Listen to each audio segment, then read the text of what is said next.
Bonjour à tous et bienvenue dans le podcast Tout est possible par Massi Domingo. Merci de me retrouver à Tout est possible. Je suis sûre que votre journée s'est très bien passée et qu'en vous réveillant ce matin, vous aviez proclamé cette grande parole. Seigneur, avec toi, tout est possible, alors c'est une journée bénie d'avance. Ça, c'est une belle confession. Aujourd'hui, nous allons parler de libéralité, bonté, le don, parce que dans notre monde, on devient de plus en plus égoïste et c'est mauvais.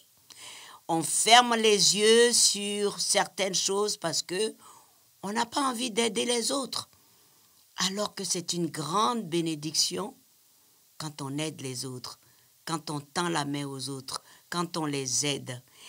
Et il y a cette parole qui va déjà vous interpeller. C'est dans Luc 12, 15. Et ça, c'est Jésus qui le dit. « Gardez-vous avec soin de toute avarice, car la vie d'un homme ne dépend pas de ses biens, fût-il dans l'abondance. »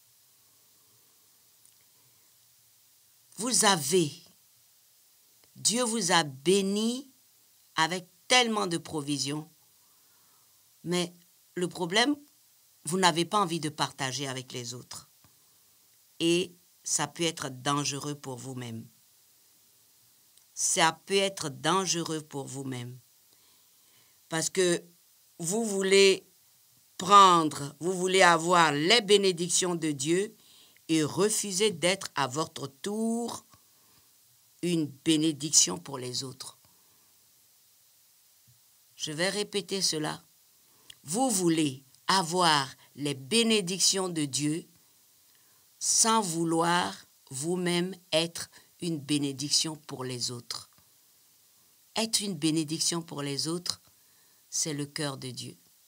Alors, allons dans Luc 14, 13, 14. Il dit, « Lorsque tu donnes un festin, invite des pauvres, des estropiés, des boiteux, des aveugles, et tu seras heureux de ce qu'ils peuvent avoir plein et qui ne pourront pas te rendre aussi l'appareil, car elle te sera rendue à la résurrection des justes. » J'ai paraphrasé, mais je vais vous la lire telle qu'écrit. Au 14, il dit, « Et tu seras heureux de ce qu'ils ne peuvent pas te rendre l'appareil, car elle te sera rendue à la résurrection des justes. » Explication simple. Quand tu donnes à un pauvre, quand tu donnes à quelqu'un qui n'en a pas, tu ne vas pas attendre ta récompense de cette personne, parce qu'elle ne pourra pas te rendre en retour ce que tu viens de faire pour elle. Mais celui qui a créé le ciel et la terre et tous les hommes, qui sait tout, qui voit tout, c'est de lui que viendra ta récompense. Et je peux vous assurer que quand la récompense vient de Dieu, oh là là, c'est magnifique, c'est merveilleux et c'est beaucoup, comme on dit en Afrique. Donc, il faut le faire. Nous, dans beaucoup d'émissions de CBN, vous voyez ce que nous appelons Opération Bénédiction, ce que nous appelons Orphan Promise, ce que nous appelons les dons et l'amour partagé pour les autres au nom de Jésus.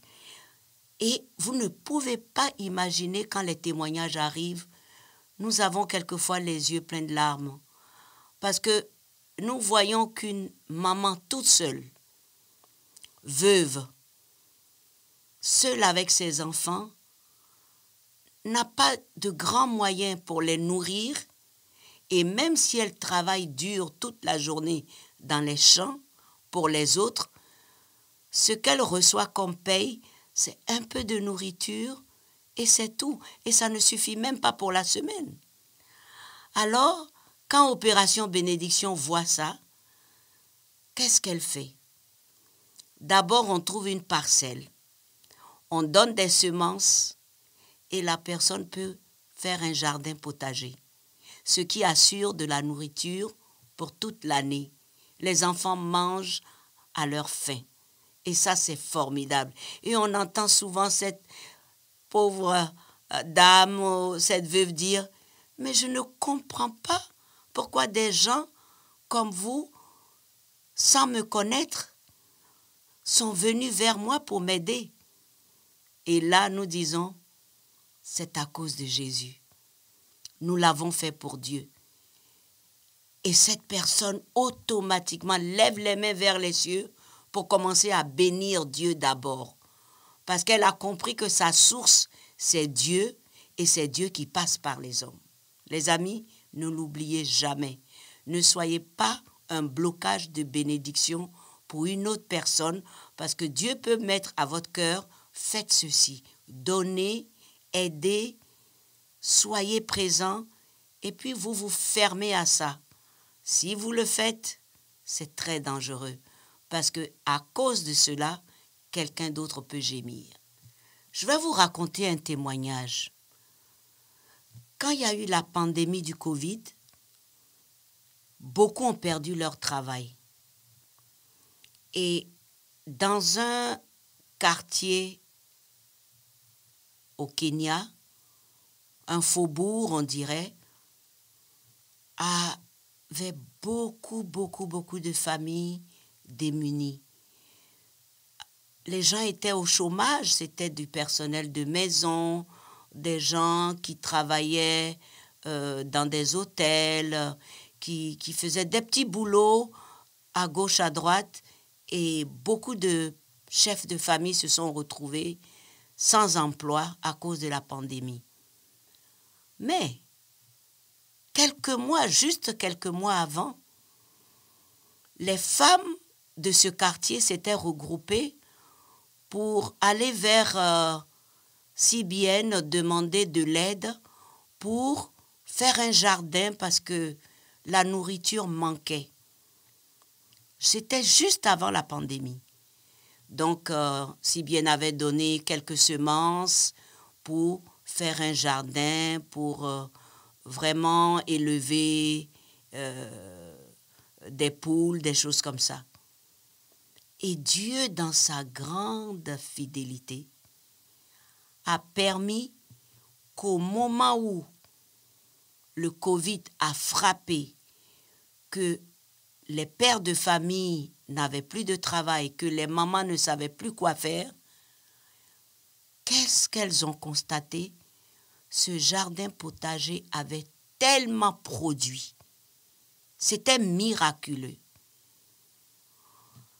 De quelques semences, elles ont eu des kilomètres de vivres. Et cela n'a pas servi qu'à une famille, mais à tout un quartier. Tous venaient prendre sans acheter. C'est ça la bonté de Dieu. Jésus pouvait dire, venez boire à satiété sans acheter. Eh bien, les gens de ce quartier, les gens de ce faubourg au Kenya ont pu avoir de la nourriture à profusion pour pouvoir manger à leur faim. Toutes les familles de ce quartier. Et à crier devant ce potager qui avait donné des produits à profusion. Tout cela parce que, à travers le monde, des frères et des sœurs ont donné quelque chose. Le montant n'était pas important. Le geste était plus important que cela. Mais ceux qui sont à 10 000 kilomètres, à 5 000 kilomètres, à 2 000 kilomètres ou à 100 mètres ont donné et cela a servi dans un quartier d'un autre continent, sans distinction de couleur, de race et de religion. C'est ça l'amour et c'est ça la loi royale. Et j'aime bien lire cela aussi dans le livre de Proverbes au chapitre 19, 17, verset qui dit « Celui qui a pitié du pauvre prête à l'Éternel, qui lui rendra selon son œuvre. » Je vous avais dit, quand vous donnez, votre récompense vient de l'Éternel. Et puis, ce chapitre dit, celui qui donne aux pauvres prête à l'Éternel. Imaginez, est-ce que Dieu peut être celui qui ne paye pas ses crédits? Non, non, non, non, non, non. Il rendra au centuple ce que vous aurez semé. Ce sont des exemples très, très, très importants pour vous amener à comprendre ce que c'est que la libéralité, le don, le geste qui fait du bien. Alors, mes amis, je vais vous répéter encore cette parole-là. Accepter les bénédictions de Dieu et refuser d'être à son tour une bénédiction pour les autres n'est pas du tout une bonne chose. Parce que le livre de Jacques nous dit clairement, Jacques 1, 27 nous dit « La religion pure et sans tache devant Dieu notre Père consiste à visiter les orphelins et les veuves dans leur affliction et à se préserver des souillures du monde. » Pendant que vous prenez soin de vous, vous faites attention à ne pas vous souiller par des choses que Dieu n'aime pas en péchant.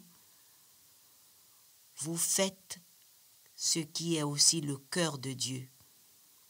Aider les veuves, aider les orphelins, prendre soin des démunis, partager votre pain avec la famille. Parce que le verset 8 du chapitre 2 de Jacques dit « Si vous accomplissez la loi royale selon l'Écriture, tu aimeras ton prochain comme toi-même, vous faites bien. » En fait, en conclusion, c'est ça la loi royale, l'amour. L'amour donne. La preuve, Dieu a tant aimé le monde qu'il a donné son Fils unique. Donc, on ne peut pas dire qu'on aime sans donner. L'amour donne. Et l'amour donne avec joie. L'amour ne donne pas en murmurant. Non. J'ai tendance à dire dans nos émissions télé que à chaque fois que vous êtes en train de manger à votre table, à chaque fois que vous êtes en train de boire une eau pure sortie du robinet, souvenez-vous que quelque part dans le monde, les gens ont beaucoup de mal à trouver de l'eau potable. Alors, quand vous entendez, faites un don, on va construire une citerne, faites un don, on va faire un château d'eau, ou faites un don, on va donner du matériel pour purifier l'eau afin que les enfants ne soient plus malades en buvant de l'eau empoisonnée. N'hésitez jamais. Quel que soit le montant, faites-le. Ainsi, vous participez à cet amour de façon globale.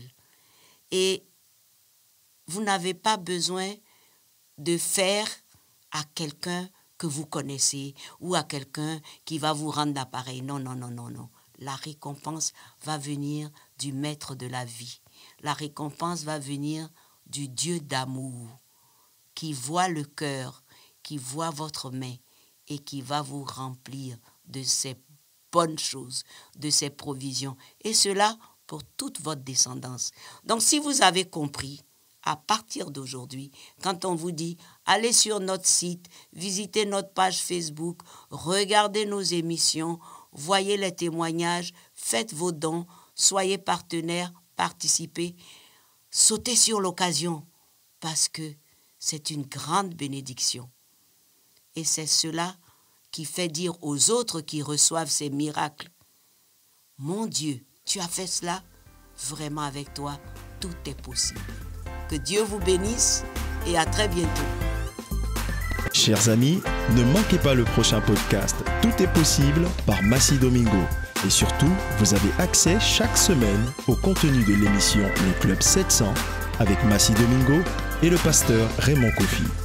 Retrouvez-nous via le site du Club 700 sur nos pages YouTube et Facebook. Soyez bénis.